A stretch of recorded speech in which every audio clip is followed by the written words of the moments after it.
because we know who the good guys are here. And the American people do too. And that makes my job simple.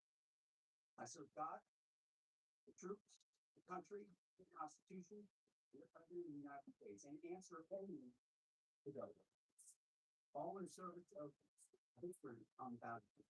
The military objectives that we've laid out from day one. Defeat the missiles, missile launchers, defense industrial base that are laid out today. Defeat the Navy and deny Iran the ability to have a nuclear weapon. Clear, decisive, achievable. And Admiral Cooper knows, the CENTCOM commander who we spent a couple of hours with last night, that in pursuit of those objectives, we have his back in every way. His commanders know that, and so do the troops in harm's way. Admiral Cooper gets what he needs, the assets, the authorities, the munitions, you name it. We will stop at nothing to win. War is hell. War is chaos. And as we saw yesterday with the tragic crash of our KC-135 tanker, bad things can happen. American heroes, all of them. And as I have with all of them, as we grieve their throats at Dover, and their sacrifice will only reconfess to the resolve of this mission.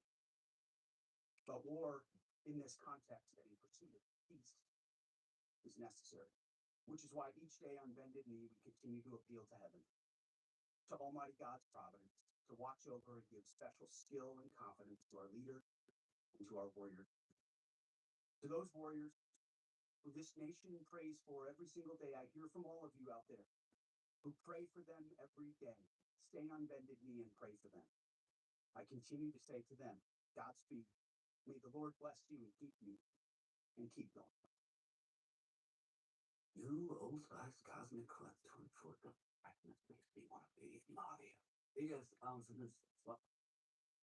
With Cashback Plus checking from Affinity Federal Credit Union, earn 10% cash back and Mr. Chairman, over to you. Thank you, Mr. Secretary, and good morning, ladies and gentlemen, and thank you for joining us today.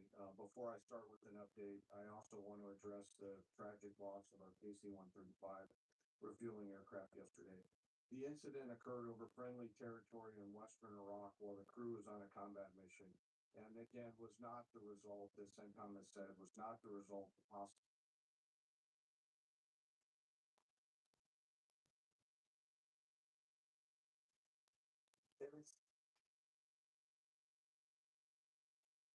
Backing up, the TSA agents are overstressed and understaffed, and that is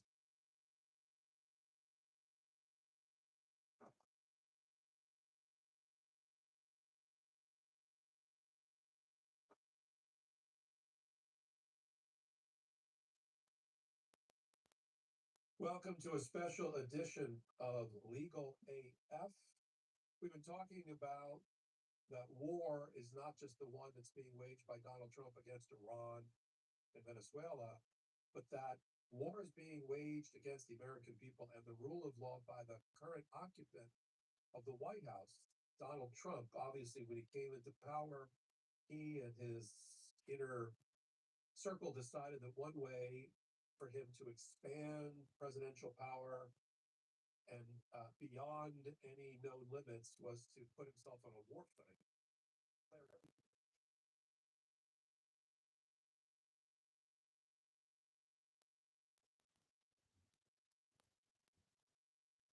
The US and Israel continue to pound Iran, which is now severely weakened, but the end Pop this up on your screen as we are just getting this coming into the news from here. Israel's military confirming a short time ago that it destroyed. Pop this up on your screen as we are just getting this coming into the news from here. Israel's military confirming a short time ago that it destroyed a compound belonging to the Iranian regime that was used to develop capabilities in space to attack satellites.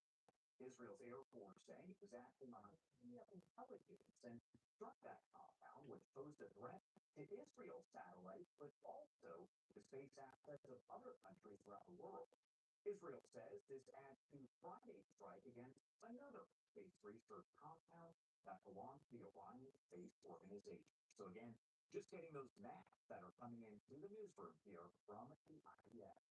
Now, Iran's Revolutionary Guard issuing a violent threat saying that it will hunt down, kill Israel's Prime Minister, Benjamin Netanyahu. On social media, joking about it. We are doing things that I cannot share at this moment, but we are doing things. Striking Iran very hard.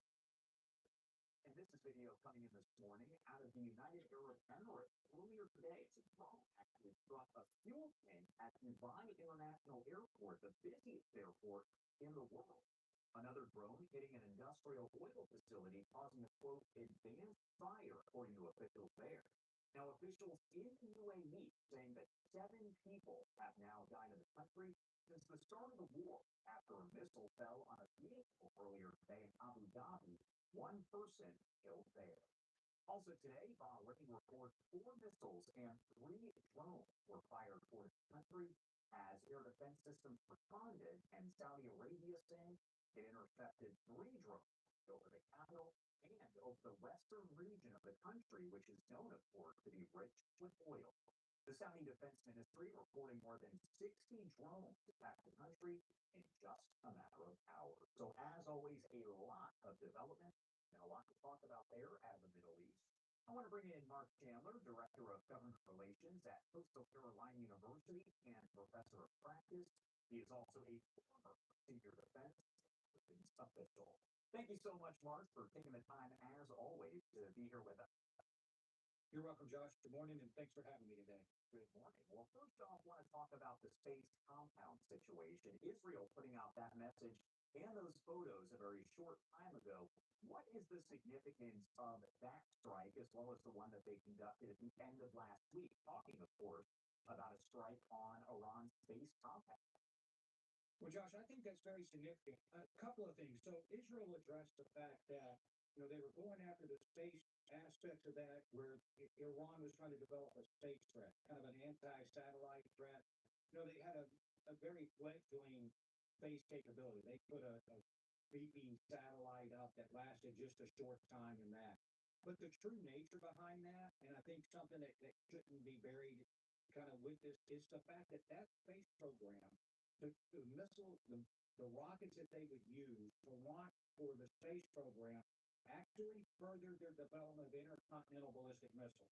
So they had a parallel development run. And so if they were successful in developing their space program, the same technology going in to launch a missile into space, a rocket into space, they could then apply to their intercontinental ballistic missile, which brings the United States into threat.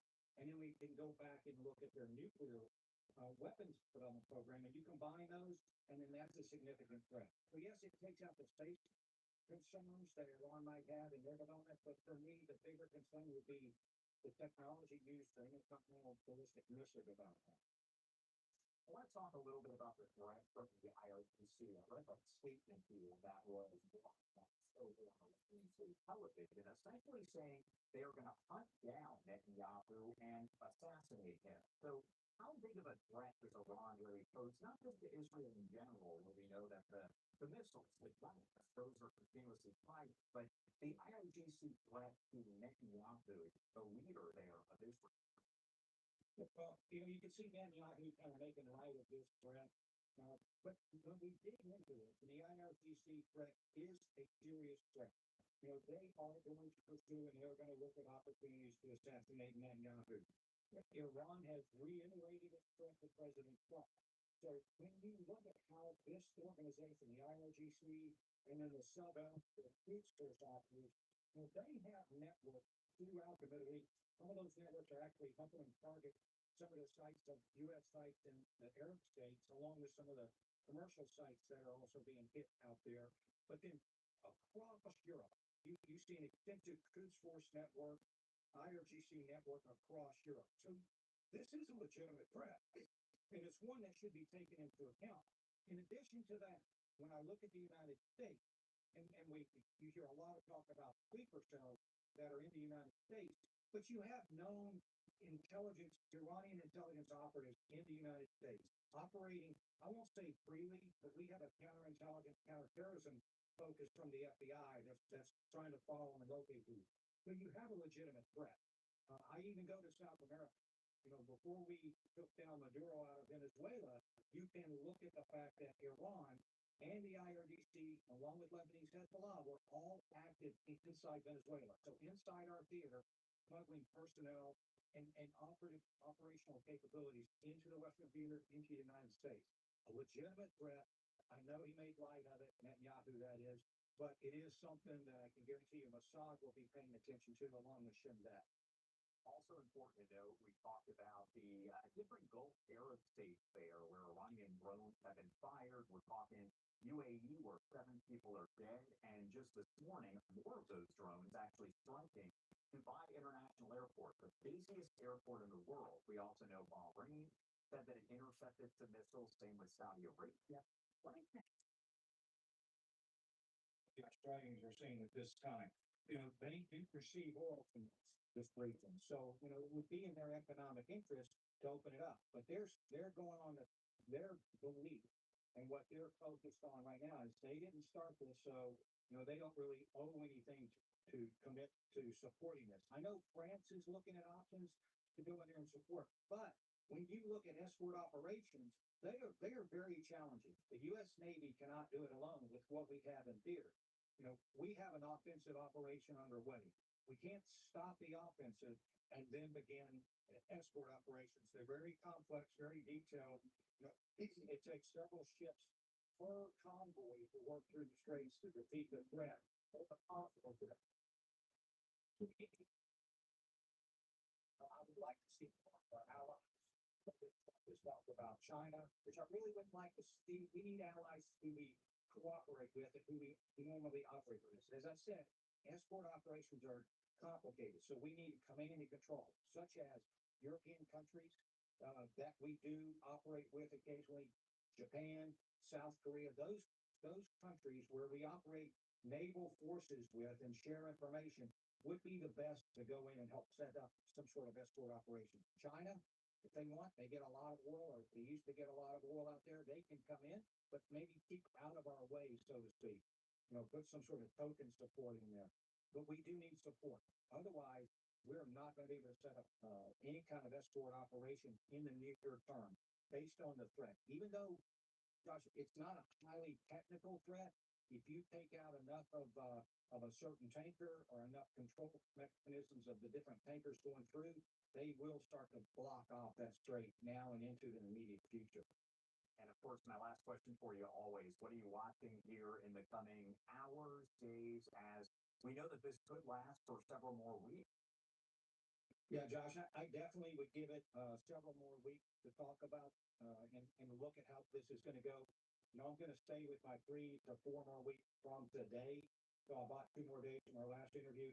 There's a few things about Iran I think people need to understand, kind of the history behind us, and actually just a selfish, shameless plug here.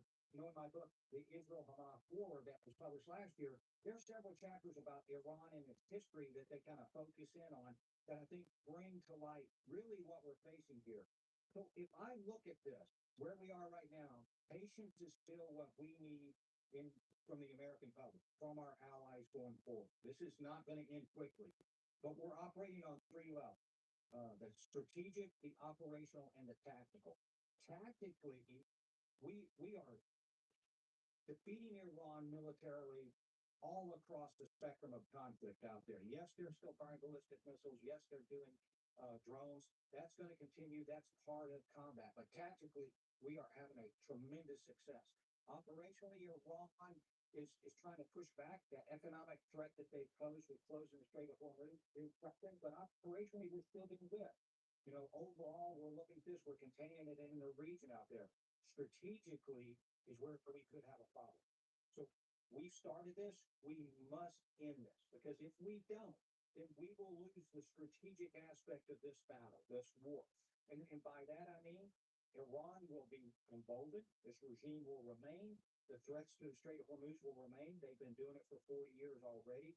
And so we have to maintain our course and our military operations, which are successful now, for the next several weeks to ensure that we remove this overall threat, not just to the region, not just to the United States, but it is a truly global threat with global impact. So we've got to focus on the strategic picture moving forward, the long-term picture. Mark Taylor, as always, thank you so much for taking the time to join us here on Live Now from Fox. Anything else that we missed? Anything you want to make sure to add here before I let you go? Josh, I just want Americans to remain alert. You know, we've got a lot of folks traveling for spring break, a lot of kids going out there, families moving around, or we just had normal day-to-day operations. We saw a couple of terrorist attacks last week, you know, inspired by ISIS or inspired by this war. And there are indicators out there. Usually we can see some sort of action or behavior out there. I just encourage everybody to be alert. I don't want to make it a dramatic effect and scare everyone because I'm going to go about my daily routines. My family is going to go about our daily routines out there, and I encourage everybody to. But be alert. Be aware that, you know, there are radicalized individuals inside the United States. There's operatives trying to cause the United States harm and create some sort of discontent and terror. If you see something, say something, but definitely be alert, stay alert as you move around. Mark Chandler there, Coastal Carolina University. Thank you so much for being here with us as always. We appreciate it. Josh, you're quite welcome, and thank you for having me today.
At Opera Dental, we make every visit warm and welcoming.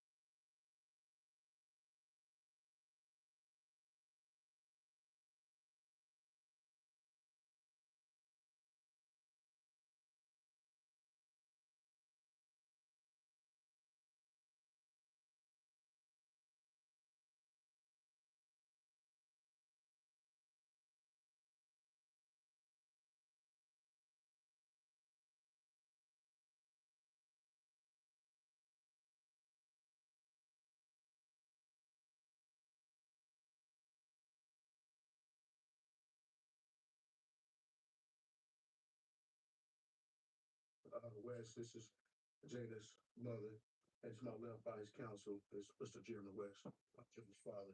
That being said, I'm gonna have Mr. Griggs come up and speak. We're gonna do it at the end. Yeah, Mr. Griggs come up and speak. Good morning, ladies and gentlemen. Thank you for everyone that is here. This is a situation that no one wants to find themselves in. We've been here before. I've stood here before and stated this unequivocally. Georgia has a bullying problem. Georgia has an accountability problem. And unfortunately, Jada will have to be the beacon of light to the entire state. And so I'm honored to stand here with her mother and her father and all the lawyers, but I'm disheartened that we're here again. You know, about 12 years ago, we sounded the alarm that Georgia has a bullying problem. And my hope is that the General Assembly would change the law to provide for more accountability in these situations. Unfortunately, they have not. But now there's an opportunity to get accountability because, as Attorney Daniels has said, as all the attorneys have said, true justice would be Jada being with us and not us talking about Jada. But given that the General Assembly is currently in session, they can do something about this. No more parents have to fear putting their child on a school bus and your child not coming back home. That's the worst feeling you could possibly have as a parent. But what I'm asking for the state of Georgia to do is a couple things. One, be fair, honest, and transparent about what happened before, during, and after the incident on the bus. And secondly, let's change some laws. Let's allow for transparency and accountability in the state of Georgia. You know, a lot of politicians on the political trail right now. I'm charging them to say Jada's name, to carve out legislation that prevents this from happening, to allow for accountability for school districts that ignore bullying reports. Because it's incumbent that this should stop here. So what we're calling for is a transparent investigation where you provide the evidence and allow this family to get some sense of accountability and change the law. Because true justice for Jada, again, would be her being here. Accountability means legal change and holding folks accountable. So as one of the attorneys for the family, again, I really didn't want to be here this morning because we've been here before, but it's time for this to stop and this be the last child that we have to stand before the people of Georgia and ultimately the people of this country and say, we have a bullying problem and it should stop now. Thank you.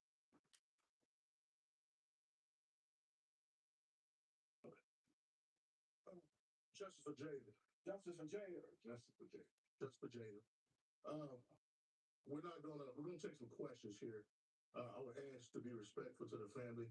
I don't ask any question of Ms. McClendon or Mr. West at this time. You obviously know they're going through a lot. It's taking a lot of strength for them just to stand here. But if you have any questions, please feel free to. No, that is not the purpose right now. We have sought open records. My understanding to get information about what transpired today is public records subject to any confidentiality dealing with children. I'm sure you understand that records dealing with children is very confidential. There's certain process and procedures need to go through in order to get certain records. But we have reached out, to my understanding, reached out to the school system to get some information about what transpired today. How far do you think the bullying went back, specifically from? Well, right now, I'm going to refrain from asking that question specifically how far it went back. We do know it was occurring.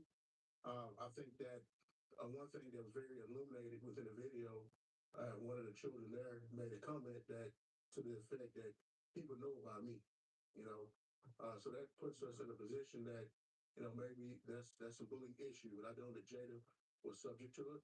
She was new to the school, new to the community. She just moved there. So she was a new kid on the block. So we do know that there has been some reports of bullying before all this transpired. To the extent, we're going to refrain from answering that this time. Any reason to believe the bus driver may have had, or the bus company may have had a lot? Well, that's a legal question, and we need transparency to find out exactly what transpired before we start making accusations and accusing others. But we are exploring every angle. I'm sure you will leave nothing we're going to check everything. We're going to check everything and see exactly what transpired. If that leads to any lawsuits being filed, particularly against any individual or the school system, we won't hesitate to do so. Were there any filed school or district complaints? What do you mean complaints? I believe this way. Directly with the school. You know what? Active investigation they're going on right now. Is there Clearly, it's an active investigation going on, particularly what transpired, what happened to Jada. Obviously, when you have somebody that's passes as a result of some type of incident, altercation, that's going to be some type of investigation going on. It's not, you just don't sweep something like this on the road. So I'm sure that is an investigation that's currently ongoing with the Douglas County District Attorney's Office and the Douglas County Sheriff Office. Have you been able to obtain the autopsy report yet? Not yet. You mentioned possible negligence by the school system. When I didn't say possible negligence, I said we don't know yet. But go ahead and ask your question. Well, I mean, it does hint that some, you're raising suspicion. Could you tell us what's behind? Well, obviously, when you see your children in school, you have the school have a responsibility. The school bus is an extension of the classroom, particularly when you have things that give rise and foreseeability, particularly some things that could transpire.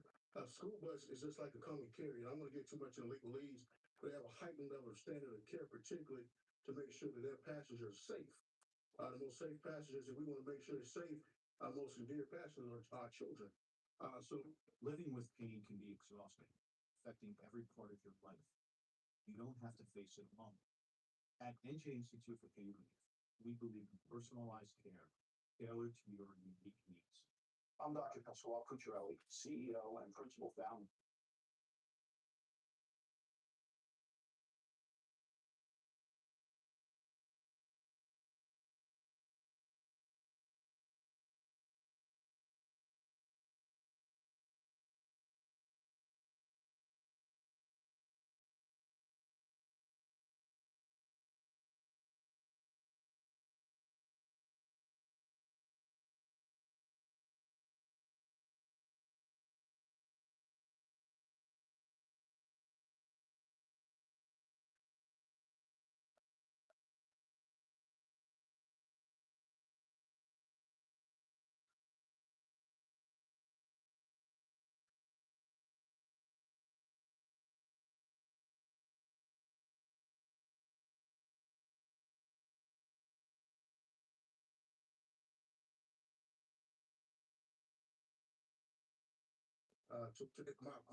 My position is to bear responsibility to the child. And we're not talking about high school students. We're talking about middle school students. That's a very, very important fact. You got to look at the age of the students as well. It's not like you can let an eight-year-old the bus in the middle of nowhere. The bus driver also bear responsibility to ensure the safety. But with that being said, we need to know exactly what transpired before we can really talk about suing people or things that capacity. But we do know today, based on objective evidence that we have received, that it's possibly that is some suspicion of negligence, as he put it. You think the child should take some credit? That is not my position to say. I think the parents will have a position on that. But at the end of the day, everybody who is held responsible for the death of Jada should in fact be held responsible no matter who they are. Mr. Graves, you mentioned potential legislation. What kind of legal safeguards would be put in place to prevent something like this from happening? I think that clearly we have a bullying problem in Georgia. I think we have school systems that receive reports of bullying and then don't really do anything about it. So I think we need to mandate some amount of reporting back out to the parents.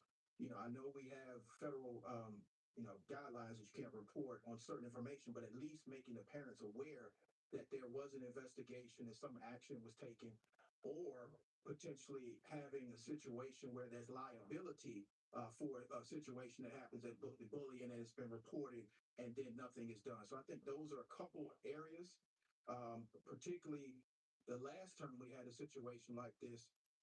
They created a new portion in the criminal code, disrupting a public school, which amounts to a misdemeanor, to address these type of situations that rise to level of crime.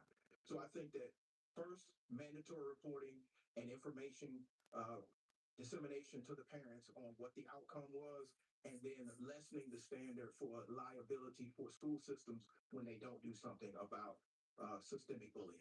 You said at the moment they weren't talking. Can you talk a little bit about who Jada was and what you've done to him?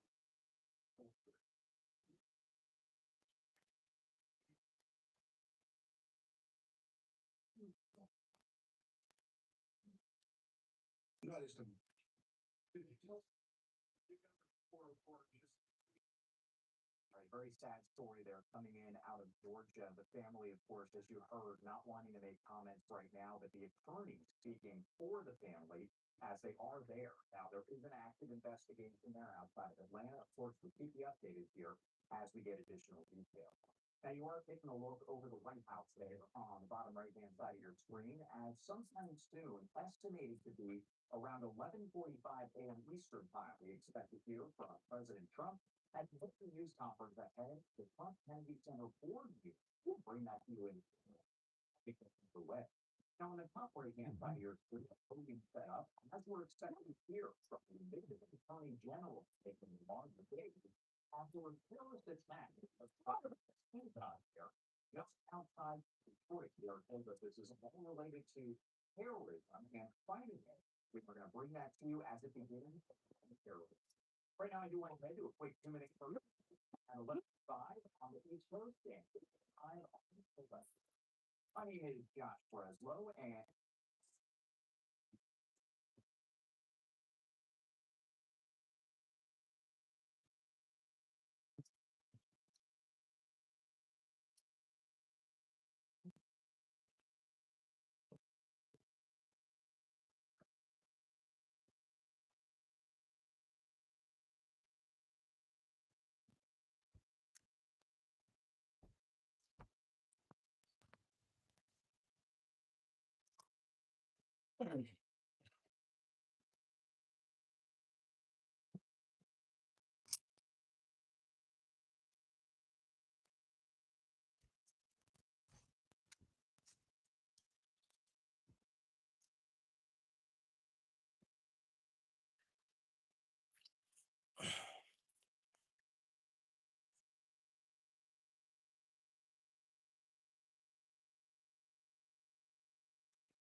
Minnesota.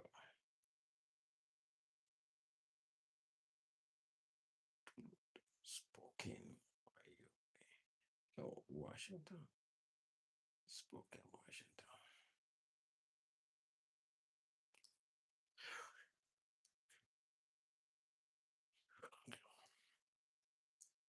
Let's be here.